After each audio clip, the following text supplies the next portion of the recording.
Olá, querido aluno. Estamos aqui de volta na nossa aula, dando sequência ao nosso tema principal, que é as bases do pensamento sociológico. E vamos ver hoje aqui sobre o iluminismo, tá? Nosso primeiro tópico aí, temos assim, os europeus tornaram-se mais individualistas e racionais. Isso foi muito comum, né? O renascimento cultural, ele trouxe isso, né? Essa prerrogativa, né? Tornou os europeus mais individualistas e racionais.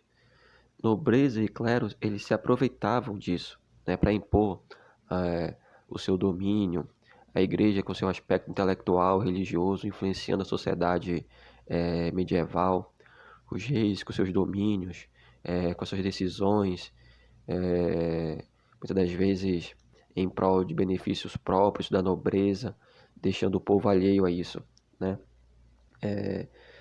Então, esses dois grupos, né, clero e nobreza, eles atuaram como agentes nesse aspecto, e a arte ainda se inspirava na religião, como uma reação ao estado de coisas vigente entre os séculos XV e XVI. Tá? Pensadores deram continuidade ao resgate de valores do Renascimento. Né?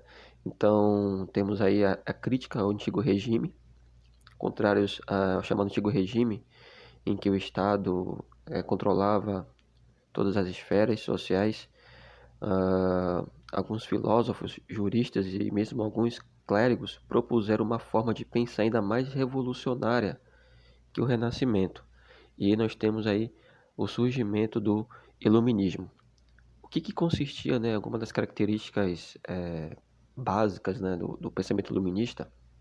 Ele consistia em um conjunto de ideias contrárias ao absolutismo, ao mercantilismo e ao poder político da igreja, e defendia a razão, a democracia, o liberalismo, assim como a educação para todos. O iluminismo ele também contribuiu muito para a concepção dos ideais da Revolução Francesa. Nós sabemos que a Revolução Francesa ela tem aí, por característica, né, os três lemas bastante conhecidos: liberdade, igualdade e fraternidade. Então, a Revolução Francesa ela bebeu na fonte dos iluministas, ela se apoiou nos ideais revolucionários, né, da qual os iluministas pregavam, e então ela possibilitou, ela criou essa mentalidade, essa concepção de ideais revolucionários. Né? E isso não se deu só na Europa, em várias partes do mundo, na América principalmente, tivemos países que se apoiaram na Revolução Francesa, mas por trás disso aí estava a base, né, do iluminismo. No período iluminista, nós temos uma tentativa de liberdade das solturas, das amarras monárquicas, as quais não permitiam a livre iniciativa.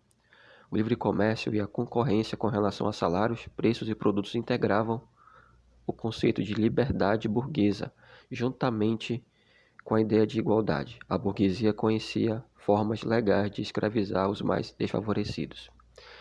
Então, nesse primeiro ponto, nós vemos aqui as características do iluminismo. Tá?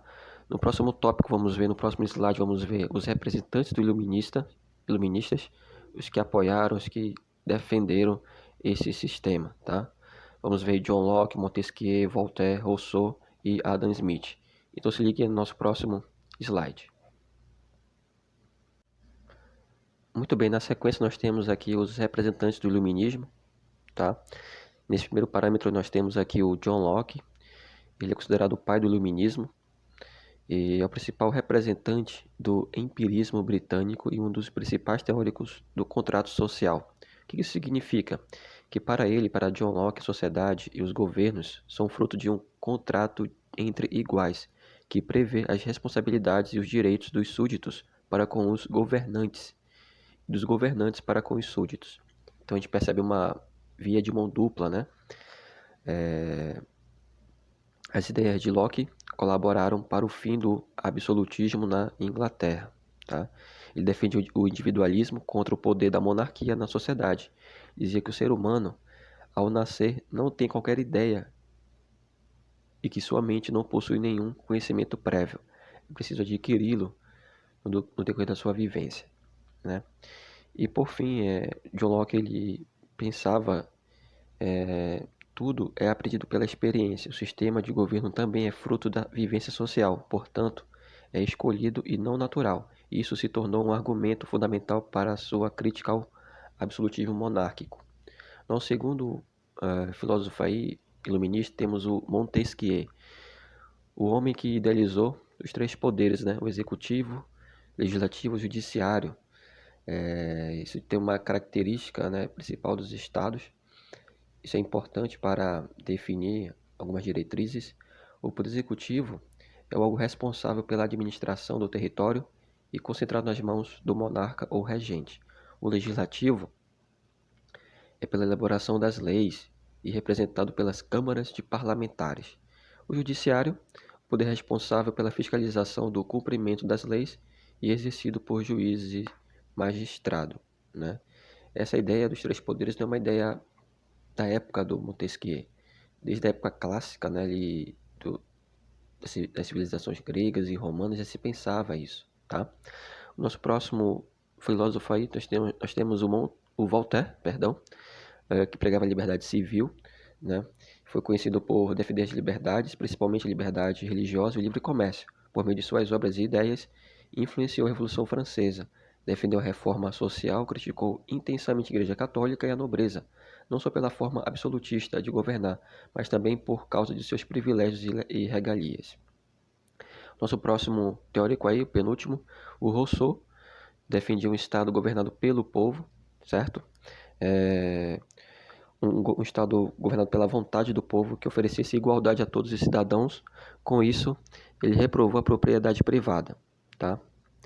E por fim, nós temos o Adam Smith, né, o economista, o pai do liberalismo econômico. Ele foi considerado o pai da economia moderna e um dos mais importantes teóricos do liberalismo econômico. Ele defendia que a livre ação da iniciativa privada, com pouco ou nenhuma intervenção do Estado, a livre competição entre os vários fornecedores resultaria não apenas na queda do preço das mercadorias, tá? Então, esses filósofos, eles vão conceber essas ideias. Muitos países, muitos estados vão se apoiar nessas ideias, né? Como eu falei, né? Como nós falamos, a Revolução Francesa, ela teve esse apoio muito do, do iluminismo.